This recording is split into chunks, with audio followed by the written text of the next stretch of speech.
nossas células não colaborassem conosco, nós não estaríamos aqui, não. Os nossos pulmões estão funcionando a pleno vapor, sem que nós tenhamos consciência disso. As nossas hemoglobinas, nossas hemácias estão absorvendo oxigênio. As nossas células estão trabalhando intensamente nesse instante para manter o nosso metabolismo, sem que tenhamos noção disso. Os diversos órgãos que nos comportam o organismo estão colaborando conosco nesse momento para estarmos aqui sentados, atentos, o coração está batendo, né?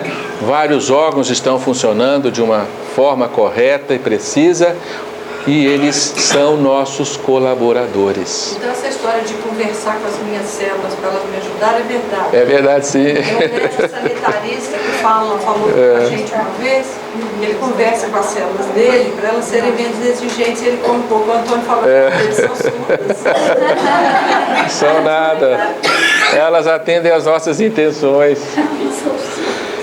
Aqui está um exemplo de uma simbiose. As mitocôndrias são bactérias que se consorciaram à célula para produzir energia.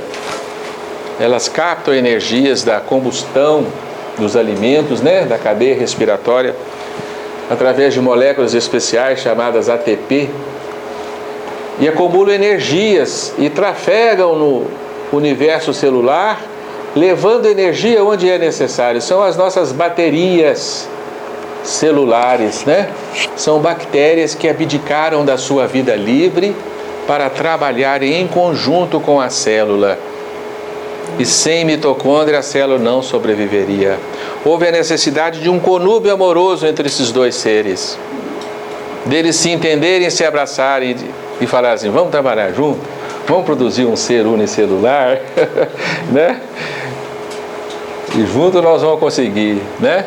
Então a colaboração foi essencial à evolução. Portanto, a evolução trabalha não só com um regime de destruição e de seleção natural, né? Mas com a simbiose evolutiva. Nós vamos voltar a esses conceitos mais tarde, ao estudarmos evolução monista, né? E nós vamos aclarar um pouco mais. Eu só quero alertar para vocês aqui nesse instante, para que vocês vejam quanta inteligência existe numa célula. Uma célula é um artifício extraordinário que a inteligência dos cientistas ainda não alcançaram a compreender. A célula trabalha dentro de regimes incríveis e impressionantes. Na produção de moléculas, no trabalho quase que artesanal de produzir biomoléculas extremamente precisas. São seres fantásticos. Conhecem a necessidade do organismo onde elas vivem. Determinados biólogos já nos dizem na atualidade e questionam por que uma célula conhece a fechadura que existe em outras células muito distantes delas. Porque as moléculas, elas têm formas precisas como se fossem chaves. E elas se encaixam em fechaduras precisas que existem na parede da célula. Sem essa precisão, esse encaixe perfeito da molécula, da forma da molécula com a forma do receptáculo, a célula não recebe aquela mensagem, aquele estímulo, não absorve aquela molécula. Então a célula trabalha como se fosse um chaveiro que conhece as fechaduras das casas que ela nunca visitou. Como é que pode? Ela sabe as voltinhas, dobrinhas, os picozinhos, os chanfrados daquela chave que ela vai produzir e vai funcionar lá longe. Quando as gônadas, os órgãos sexuais, produzem um hormônio, hormônios que têm estruturas precisas que se encaixam em determinadas células que têm aquela fechadura. E essas células estão nos lugares exatos para que sofram as modificações necessárias, né? Não é assim? Quem que ensina a célula isso?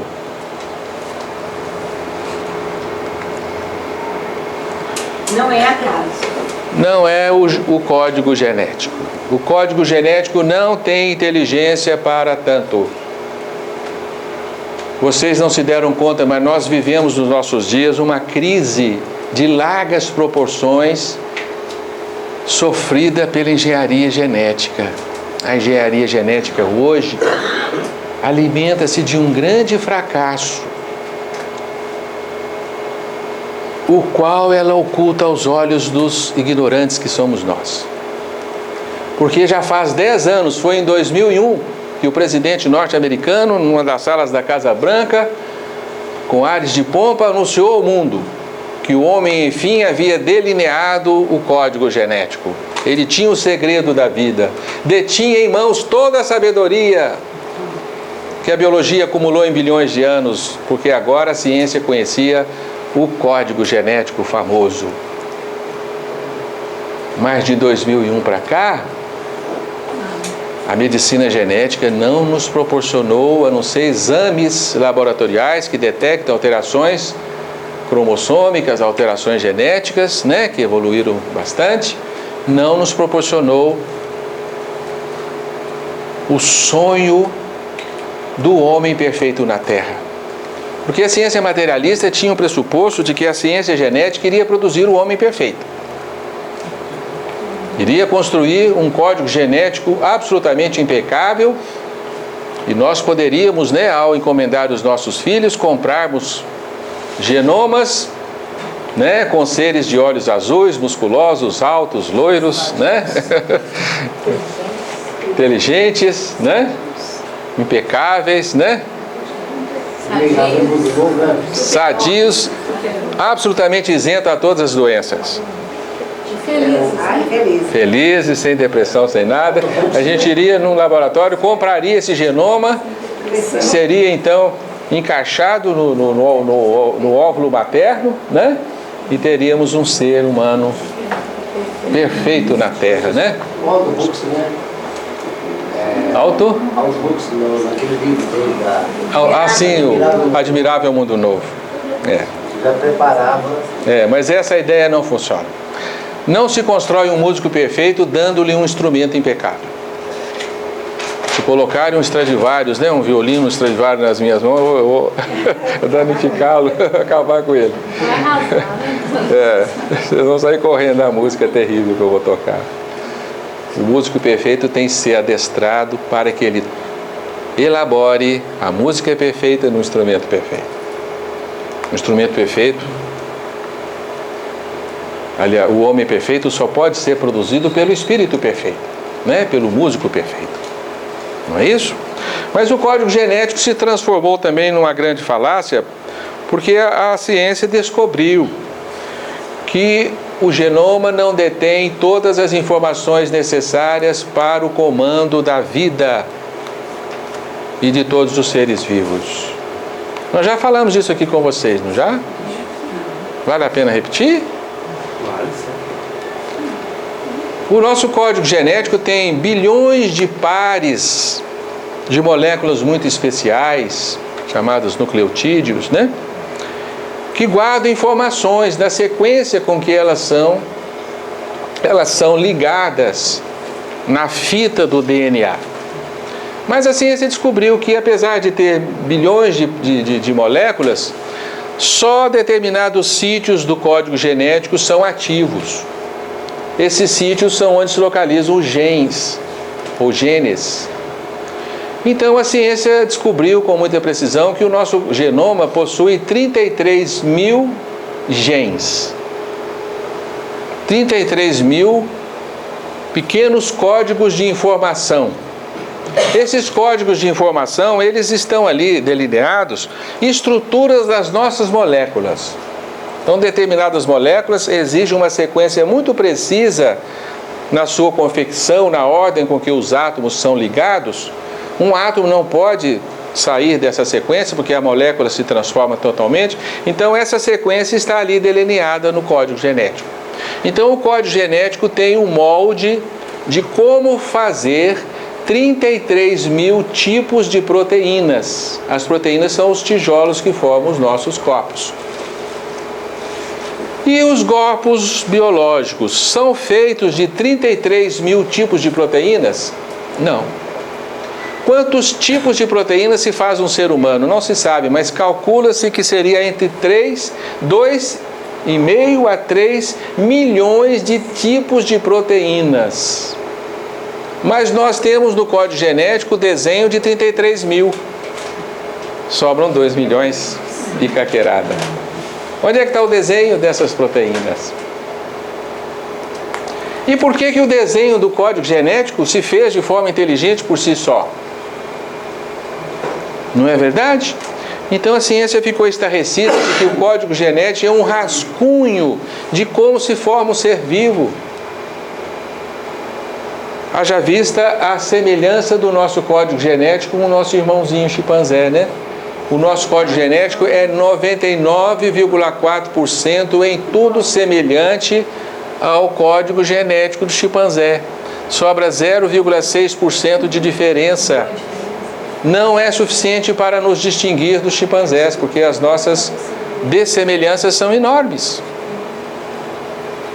Eu costumo dizer que é um livro de 1.000 páginas, em que 6 páginas, é isso mesmo? Tá certo o cálculo? 6 páginas, as letras estão trocadas. Esses livros são diferentes? Não, vão contar a mesma história. Então o DNA é um resumo, é um rascunho. A ciência hoje não sabe onde é que está o que ela chama de proteoma, o código genético, né? O código das proteínas, o proteoma, onde é que está? Por isso o Francis Collins, chefe do projeto Genoma, que esteve lá na famosa declaração com o presidente Bill Clinton, né, em 2001, o Francis Collins teve que fazer essa declaração aí, ó, né? A complexidade do ser humano surgiu de alguma outra fonte pela qual devemos agora começar a procurar. Não está no código genético. O código genético caiu do galho, gente. Não é o Deus da carne mais. Vocês não ficam chorando aí não, porque o meu cabelo é ruim, porque o meu DNA foi herdado dos meus pais. Minha pele não é a que eu queria, porque herdei um gene dos meus pais, né? Não é só por isso não, viu, gente? Existe outra sabedoria além do código genético. Hoje nós consideramos o código genético um mero chip biológico, onde o espírito grava informações para quando ele voltar à carne, encontrá-la já pronta. É o Altezec, né? Antigamente isso era conhecido dos informatas, né? O Altezec, aquele programa que já vem de fábrica pronto para que o computador se reconheça e comece a funcionar e você joga os programas inteligentes depois para funcionarem, né? Então o nosso DNA é o nosso Altezec. Você nasce com um código mínimo de modelos proteicos para que o processo da vida se inicie e você forme proteínas estruturais que vão sustentar o desenvolvimento das outras proteínas que a inteligência do espírito vai fabricar. Então, mais uma vez, a biologia está nos alertando. Olha, existe uma inteligência por trás dos seres vivos que não se sabe de onde que vem. É por aí que a ciência vai descobrir o espírito, porque a ciência já está se dando conta de que essa inteligência extrapola o âmbito da matéria. Então surgem novas ideias no âmbito da mesma biologia. Um outro biólogo, Michael Behe, da Flórida, começou a desenvolver ideias, publicou um livro muito interessante que nós recomendamos para vocês, chamado A Caixa Preta de Darwin. Caixa Preta de Darwin. Muito bacana esse livro, vocês devem lê-lo. Ele nos traz uma ideia muito interessante que se chama complexidade redutível. O que é a complexidade redutível? A ciência, ela se aferrou a um fundamento estabelecido por Descartes no século XVII, que pressupunha o seguinte, uma metodologia de conhecimento, que para que você conheça um fenômeno ou um objeto, você tem que desmontá-lo as suas partes constitutivas, as suas partes mínimas, para compreendê-lo. Então a ciência assumiu este modelo chamado reducionismo. Tudo deve ser reduzido às suas menores partes possíveis para que você possa compreender qualquer fenômeno. Tá? Então, o que a ciência faz? Ela desmonta tudo que encontra, igual criança curiosa. Como é que isso funciona? Eu vou desmontar, para ver as engrenagens, os eixos, né, como as coisas se encaixam, e vou entender como é que esse negócio funciona. Não é assim? E ao estabelecer as partes, eu passo a entender que compreendo o funcionamento do todo. Então, há um erro fundamental nessa metodologia da ciência, porque a ciência pressupõe que a parte explica o todo, e ela se fixa na parte, como se a parte detivesse inteligência para o funcionamento do todo. Portanto, ela reduz todo o fenômeno a seus componentes mais simples possíveis, para compreender como que as coisas se fazem, como que as coisas se constroem.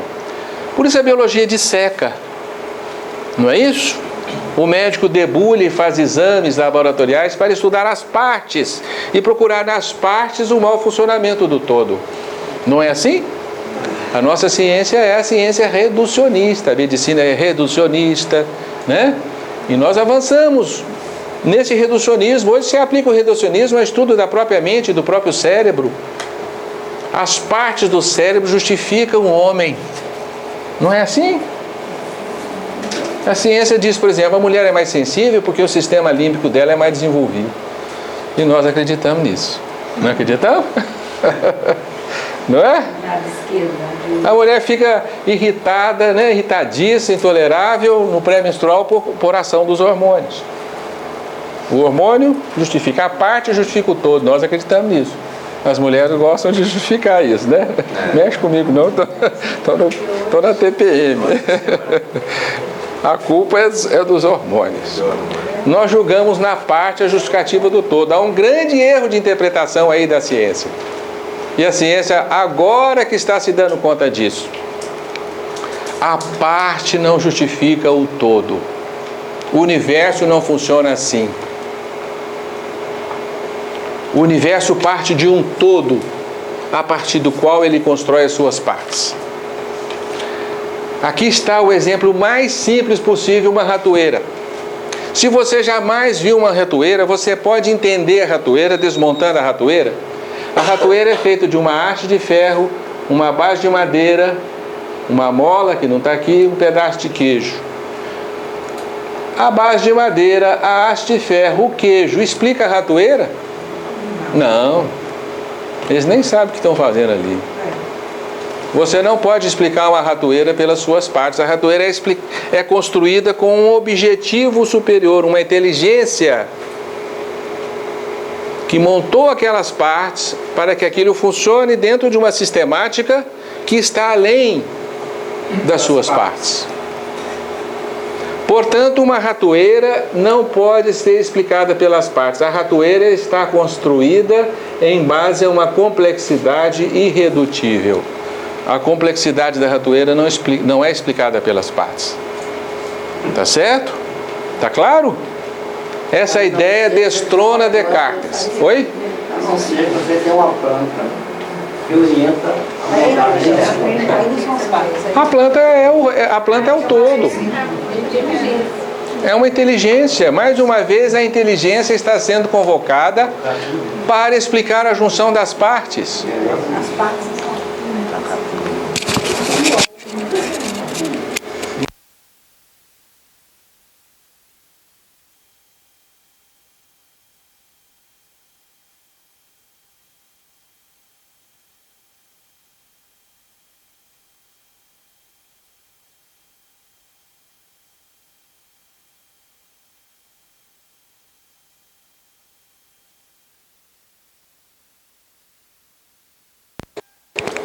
Devemos muito a Descartes, é claro, né? Que nos ensinou o pensamento científico, mas ele vai cair do galho.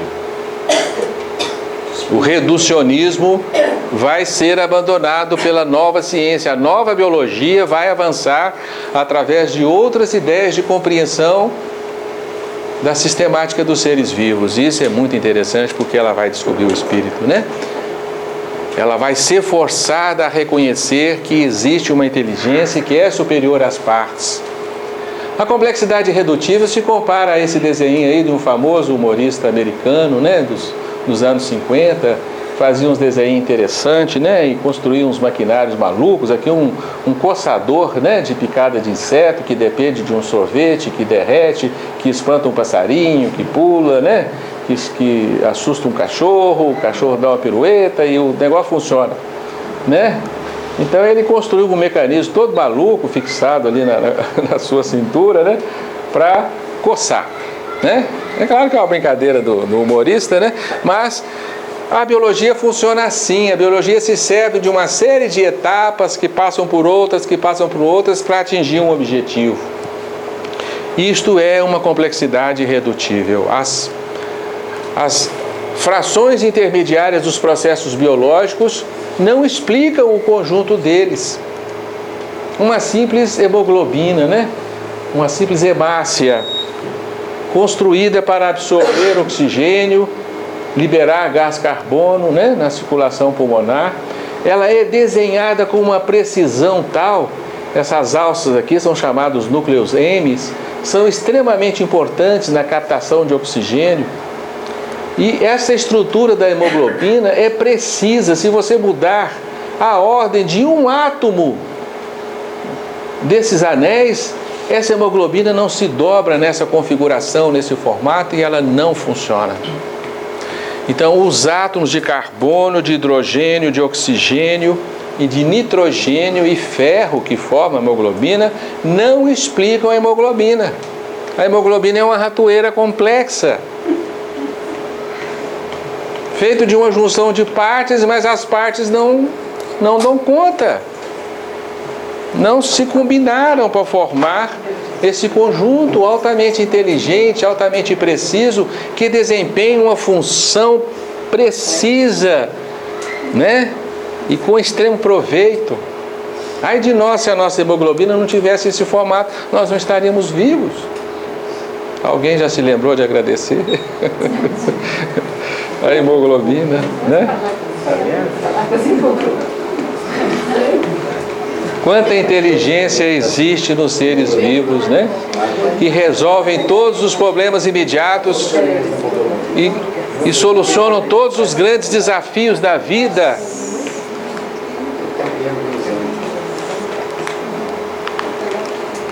Como que a ciência foi tão míope que não pôde enxergar essa inteligência presente na vida, né? É negado. E negá-la, né? Aqui está uma cadeia de coagulação, uma cascata de coagulação. Vocês já pararam para pensar que o sangue é dotado de uma sabedoria extraordinária? Quando ele se vê vazando do organismo, o que ele faz? Coagula na mesma hora. O vaso sanguíneo se constrange o máximo possível e ele forma uma cortina de fibrina, uma rede de fibrina, um entrelace que se autoestanca. Não fosse isso, nós estaremos na água. Né? Um alfinetinho nos mataria. Né? Uma picadinha de pernilongo e é pronto. Está morto. O sangue todo se esvai. Né? Gente, mas espera aí. Isso exige muita inteligência. E é uma reação complicadíssima para que o sangue não se coagule a todo instante, porque senão seria um grande transtorno. Trombose, embolia, está aí, né? Né? Um grande transtorno, mas em determinadas situações ela precisa ocorrer. Dispara um sistema altamente inteligente, que é uma cascata, né? E vários elementos entram nessa cascata, é igual aquele desenho do americano, né? Um vai ao outro, que vai ao outro, que vai ao outro, que vai ao outro, e termina lá, formando a rede de fibrina. Os elementinhos certos aqui. Certinhos. São todos construídos segundo uma necessidade precisa. Isto é de uma complexidade irredutível, porque esses elementos individuais não explicam o conjunto. Isso é uma ratoeira complexa, altamente complexo, né? Dotada de uma complexidade irredutível. O olho humano é uma verdadeira câmara digital. Tem um obturador, um diafragma, uma lente, né, um cristalino. A íris aqui, né? Que funciona como... Faz de foco. Hein? O músculo faz O músculo ciliar do cristalino que dá o foco. A íris que controla, né, a quantidade de luz que entra dentro do olho. Tem uma película fotográfica aqui no fundo, que é a retina, né? Que recolhe os estímulos luminosos através do nervo, leva ao cérebro. Como que a evolução pode explicar isso? Como que esses elementos se combinaram para formar a complexidade de um olho? O olho é de uma complexidade irredutível, né? Com toda certeza. O último fenômeno que nós vamos falar dele hoje, um fenômeno banal, mas extremamente interessante. Acho que dá tempo de falar dele, não dá? Da pena das aves. A pena da ave também é uma complexidade irredutível. A pena é feita de quê? De uma molécula de proteína chamada queratina. É a mesma proteína que forma os nossos pelos, né? Tá certo? A mesmíssima proteína. Se você pegar uma pena, levá-la num microscópio, isolar os seus elementos, vocês verão que ela é feita de uma massa de queratina. A pena não é feita de células, é feito de queratina, é uma massa, tá bem? Uma biomassa, né? Essa queratina é produzida pelo folículo piloso, é um bulbo que existe na pele, na flor da pele, e esse bulbo produz uma massa que é a queratina, tá? Esse bulbo, essas células, possuem DNA, que coordena até certo ponto o funcionamento delas. Elas devem produzir queratina. E elas produzem queratina, e queratina, e queratina, e o queratina vai saindo pelo bulbo do folículo piloso e vai crescendo. Cresce como um estilete. Contudo, mas não é que essa queratina vai se conformando à medida que a pena vai crescendo e desenvolvendo um formato que a molécula de queratina não pode explicar. Ela forma uma rede de espículas e de calhas que se encaixam para que isso se transforme numa lâmina resistente e sustentar o voo. Uma lâmina, e as queratinas vão se entrelaçando. Uma sabe que deve dar uma voltinha para formar um gancho. Outra sabe que deve formar uma calha para ser enganchada. Elas se desenham e se conformam de acordo com a posição que elas são geradas no corpo da ave. As das asas são adaptadas à aerodinâmica do voo. As próximas ao corpo da ave formam uma penugem para crescer o animal. Como que ela sabe que ela é uma penugem, que ela é uma pena do corpo, da cauda, ou é uma pena da asa? Quem fala para a queratina? Queratina, você é uma queratina de asa. Você deve ter um desenho aerodinâmico. Você é da asa e tem que sustentar o voo. Desenhe-se dessa maneira. Quem que fala isso? Tem célula ali falando isso? Tem DNA ali? Não tem DNA, é queratina. Nada mais do que uma molécula. Como que a queratina se desenha com a precisão necessária? Ainda se dá o capricho de colorir-se de acordo com a vizinha. É artista o cara. É artista, e olha que é um artista daqueles. Então, quando a ave é ainda jovenzinha, um filhote, a queratina forma pelos para aquecer esse serzinho. Uma penugem parecida com pelo, né? A queratina sabe que aquela avezinha ainda não está pronta para voar, é novinha, ela se conforma como pelo, forma uma pelugem. Mas ao amadurecer, ela produz essa exuberância. Exuberância de formas e de cores harmônicas. Essa aqui sabe que é verde e conhece o limite preciso. Essa aqui sabe que é azul, aqui ela fica marrom, não é isso? A vizinha dela já fica meio azul, meio marrom. A outra vizinha fica marrom. Como explicar a pena? Um fenômeno banal. De repente a biologia desmorona. Dá pena, né? Alguns biólogos tentaram imaginar assim, é possível que cada célula do folículo piloso dê uma ordem para a queratina e fala assim, queratina, você vai crescer, vai caminhar, quando chegar lá no seu destino, eu vou te dar uma ordem elétrica para que você se dobre com uma determinada forma. Quanta inteligência isso seria necessário? É como um engenheiro que daria a ordem para um tijolo ao construir um edifício e fala assim, você vai ficar na quina, você vai se dobrar, você vai se partir, você vai se pintar com tal e tal cor, você vai ser um tijolo de tal e tal lugar. É possível isto? O DNA não tem inteligência para isso, seria uma inteligência extraordinária. Essa teoria falhou, porque não há como pedir isso do DNA. O DNA sabia que aquela queratina ali vai ficar lá na ponta da asa, aquela vai ficar no centro da asa, no eixo da asa.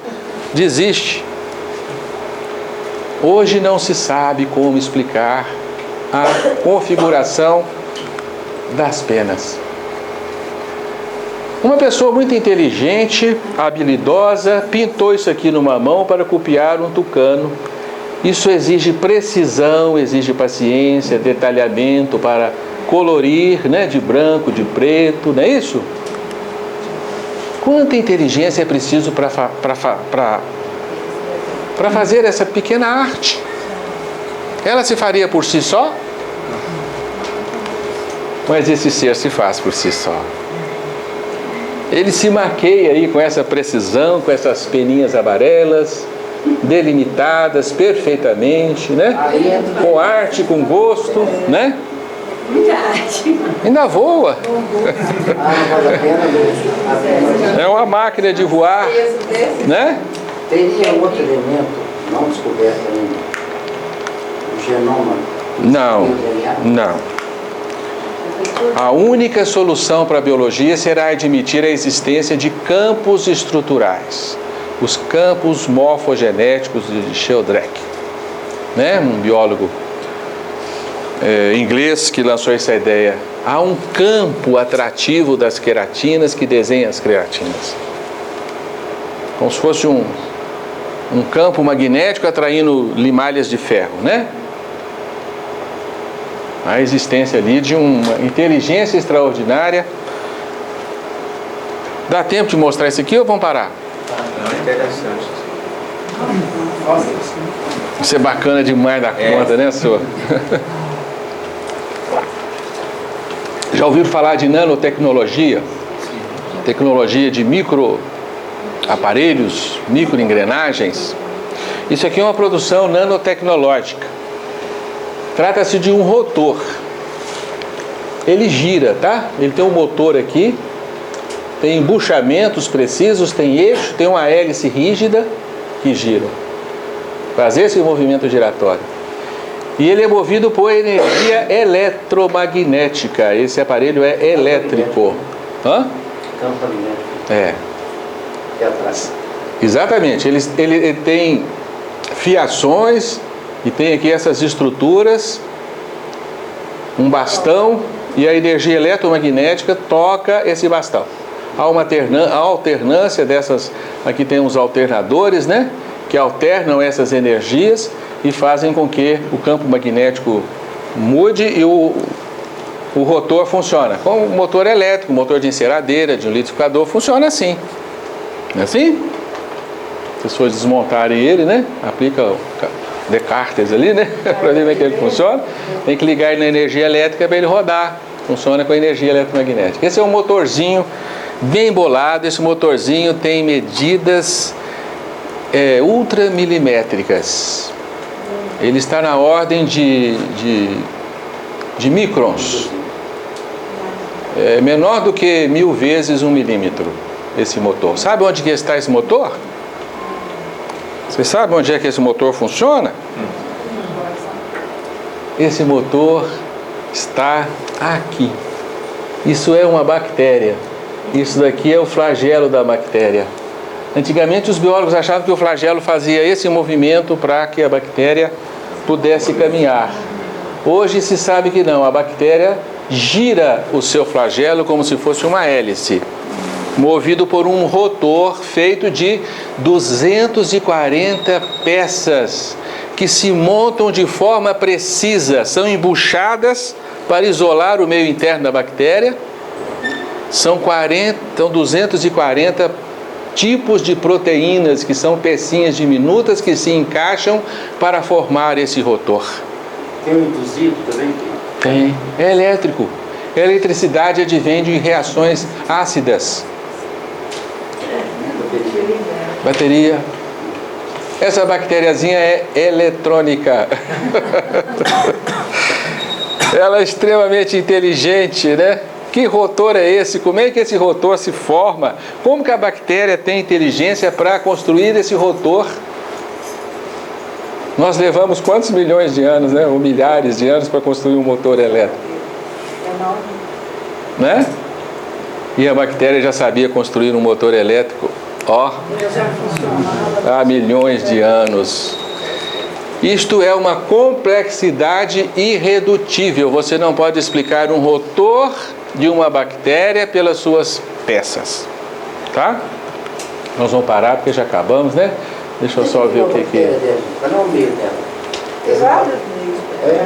Vários meios. Meio líquidos, meios biológicos. Ela nada nos líquidos biológicos, né? Não, diverso.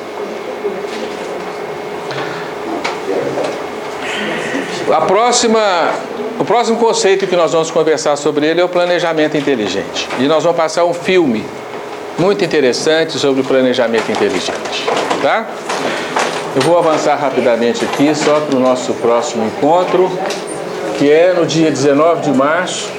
Nós vamos continuar esse assunto, né? Vamos falar então de planejamento inteligente, princípio antrópico, e vamos assistir o filme. Tem 1 hora o filme. Tá?